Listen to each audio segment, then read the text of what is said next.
Welcome students. आज हम करेंगे प्रैक्टिकल एग्जाम में जो आप देने जा रहे हो उसमें आपको कौन कौन सी चीज़ों की ज़रूरत पड़ेगी और आपको वहाँ जाके कैसे आपका प्रैक्टिकल एग्ज़ाम देना है। स्टूडेंट्स, वीडियो को स्टार्ट करने से पहले अगर आप चैनल पे पहली बार आए हो तो चैनल को सब्सक्राइब करो और वीडियो को लाइक करना बिल्कुल मत भूलो।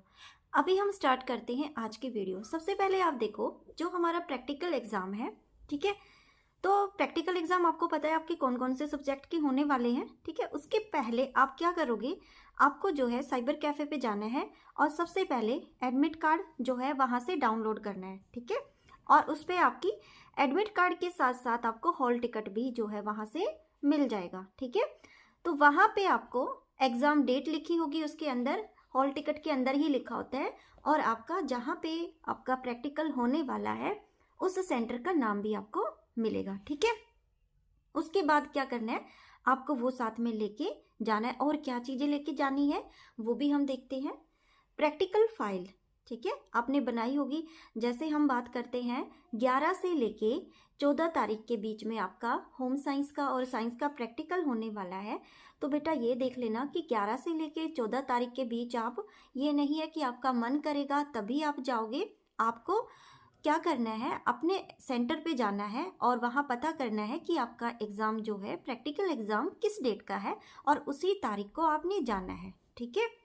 उसके बाद जब आप वहाँ पे जाओगे तो आपको क्या साथ लेके जाना है, आपने प्रैक्टिकल फाइल बनाई होगी होम साइंस की और साइंस की, ठीक है। जो भी आपके उस पर एडमिट कार्ड पे आपके पास प्रैक्टिकल सब्जेक्ट है, ठीक है, उस फाइल के ऊपर आप क्या लिखोगे, अपना नाम लिखोगे और जो रोल नंबर आपको अपने एडमिट कार्ड या हॉल टिकट पे मिला है वो रोल नंबर लिखोगे। उसके बाद आपने क्या करना है, स्टडी सेंटर नेम, ठीक है, जहाँ से आप आए हो वो वाला स्टडी सेंटर और फिर उसका कोड भी लिखना है, ठीक है। फिर उसके बाद सब्जेक्ट का नाम, जैसे होम साइंस है, और फिर उसके बाद सब्जेक्ट का कोड लिखना है, जैसे 216। तो ये आपकी जो फाइल है वो कंप्लीट हो जाएगी। उसके अंदर आपका ये सारी चीज़ें जो है वो होना बहुत ज़रूरी है, क्योंकि तभी जब आप सबमिट कराओगे तो वहाँ जो एग्जामिनर आए हुए हैं उनको तभी पता चलेगा कि किस बच्चे की फाइल है, ठीक है। अब हम देखते हैं कि वहाँ जाने के बाद आपको क्या करना होगा, ठीक है। तो वहाँ पे आप जैसे जाओगे, तो मान लो आज जैसे 11 तारीख है और आज का ही आपका प्रैक्टिकल है, तो आपको वहाँ जाते ही एक क्लास में बिठा दिया जाएगा। फिर उसके बाद आपको एक पेपर दिया जाएगा जो शीट बोलते हैं, ठीक है। तो वो आंसर शीट होती है और आपने उसमें अपने आंसर्स लिखने होते हैं, ठीक है। तो वो जो प्रैक्टिकल फाइल आपके साथ होगी, प्लस में अगर मान लो आपके पास एक जो लैब मैनुअल है, जो आपकी बुक होती है, या फिर आप क्या कहते हैं आपको बुक नहीं मिली है तो आपने देखा होगा ये NIOS की साइट पे भी होते हैं। तो इन दोनों को आप साथ जरूर लेके जाना अगर बुक है तो, क्योंकि जो प्रैक्टिकल काफ़ी सेंटर ऐसे हैं, जैसे आपके होम साइंस के बहुत सारे प्रैक्टिकल हैं, उसमें से 2 या 3 प्रैक्टिकल आपको दे दिए जाएंगे करने के लिए। और अगर जो प्रैक्टिकल दिए गए और मान लो आपने वो किए ही नहीं हो तो ज़रूरी है आपके पास लैब मैनुअल भी होना चाहिए, ठीक है। तो आप इनकी हेल्प से आपको वहाँ पे उतार के आना है, लिख के आना है, ठीक है। तो ये हो गया हमारा थर्ड वाले क्वेश्चन का आंसर, ठीक है।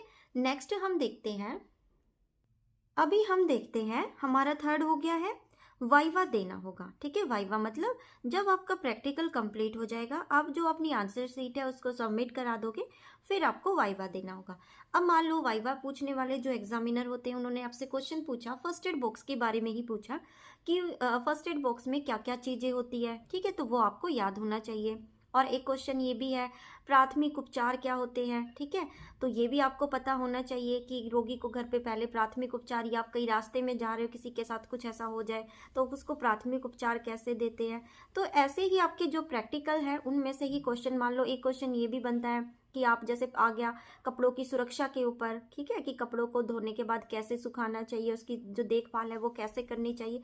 तो ऐसे बहुत ज़्यादा टफ क्वेश्चन नहीं होंगे वाइवा में, छोटे छोटे क्वेश्चन प्रैक्टिकल से पूछे जाते हैं। तो थोड़ा सा वो भी एक बार आप रिवाइज कर लेना स्टूडेंट्स। मैंने वीडियो डाली हुई है वाइवा के क्वेश्चंस की, अगर आपने वो नहीं देखी है तो चैनल के जो है प्लेलिस्ट में जाके आप वो भी देख सकते हो। वैसे मैंने डिस्क्रिप्शन में उसका लिंक दे दिया है, आप वहाँ से भी उसको देख सकते हैं। फिर उसके बाद आप कहोगे कि मैम साथ में क्या लेके जाना चाहिए। उसके बाद आप देखोगे कि वहाँ जाने के बाद आपको क्या क्या चीज़ें बहुत ज़रूरी है। जैसे ही आप क्लास में एंटर करोगे तो आपको पता ही है कि आपको पता ही होता है कि वहाँ पे आपकी जो है चेकिंग होती है। चेकिंग के टाइम पे आपके पास हॉल टिकट होना चाहिए जिस पे सेंटर का नाम लिखा होगा जहाँ पे आप जा रहे हो, ठीक है, एग्जाम सेंटर। उसके साथ जो आपने आई कार्ड निकाला है वो, और साथ में एक आईडी प्रूफ भी ले जाना, आधार कार्ड वगैरह, जिससे वेरीफाई होता है कि ये वही बच्चा है जो एग्ज़ाम देने आया है। अगर आप ये चीज़ें नहीं लेके गए तो स्टूडेंट्स आपको प्रॉब्लम आ सकती है, ठीक है। तो आपको ये तीनों चीज़ें जो है साथ में कैरी करके ले जाना बहुत ज़रूरी है। उसके बाद जैसे ही आप जाओगे, जब आप अपनी क्लास में बैठोगे, तो आपके पास एक जो कहते हैं स्टेशनरी का सामान होना ज़रूरी है, जिसमें आपका पेन, पेंसिल, इरेजर और क्या कहते हैं स्केल वगैरह आपके पास होना चाहिए। क्योंकि आप प्रैक्टिकल दोगे, उसके अंदर मान लो कोई डायग्राम बनाने के लिए आ गया तो वो आपको बनाना ज़रूरी है, क्योंकि बिना डायग्राम के मार्क्स कम मिलते हैं। तो प्रैक्टिकल सब्जेक्ट होता यही है कि आपने उसको शो करना है, ठीक है। तो ये छोटी छोटी करके स्टूडेंट्स हमारे पास टोटल 6 जो इन्फॉर्मेशन थी जो मैंने आपको दी है, और बिल्कुल माइंड फ्री होके जाओगे और बिल्कुल अच्छे से अपना जो है प्रैक्टिकल देके आओगे, क्योंकि इसमें जो है टेंशन लेने की बिल्कुल भी ज़रूरत नहीं होती है। ये बहुत आसान होता है और आपके अच्छे नंबर भी इसी में आते हैं, ठीक है। तो ये वीडियो सिर्फ इसलिए थी आपके लिए कि आप थोड़ा सा डर रहे हो कि क्वेश्चन कैसे होंगे। इसमें डरने की कोई भी ज़रूरत नहीं है। बस थोड़ा सा अपना सामान और अपना आई कार्ड, क्योंकि ऐसे होच पोच में ना कई बार हम अपना हॉल टिकट, आई कार्ड और अपना आईडी प्रूफ भूल जाते हैं। तो ऐसे सिचुएशन में आपको थोड़ा सा पेशेंस रखना है और अपने साथ ये सारी चीज़ें लेके जाना है, ठीक है। बट इतना ध्यान रखना, वहाँ जाने के बाद अब आपको पता चले, एक बार ज़रूर जाके पता करके आओगे कि हमारा जो प्रैक्टिकल है वो किस डेट को है, ठीक है। अपनी मर्जी से आपको नहीं जाना कि कभी सोचो 11 से 14 के बीच में, हम तो 14 को जाके सबमिट करा देंगे। इसका मतलब ये नहीं होता कि आपको 14 को ही जाना है। वहाँ जाके आप अपना जो है टाइमिंग का जो पूरा डिटेल है वो पूछ के आओगे, और उसके बाद ही आपको वो सेंटर पे पेपर देने जाना है, ठीक है। स्टूडेंट्स, आई होप आपको वीडियो अच्छी लगेगी। ऑल द बेस्ट, अच्छे से आप अपना प्रैक्टिकल करके आओगे। और तब तक के लिए कल फिर एक नई वीडियो के साथ मिलेंगे। तब तक के लिए बाय, थैंक्स फॉर वॉचिंग।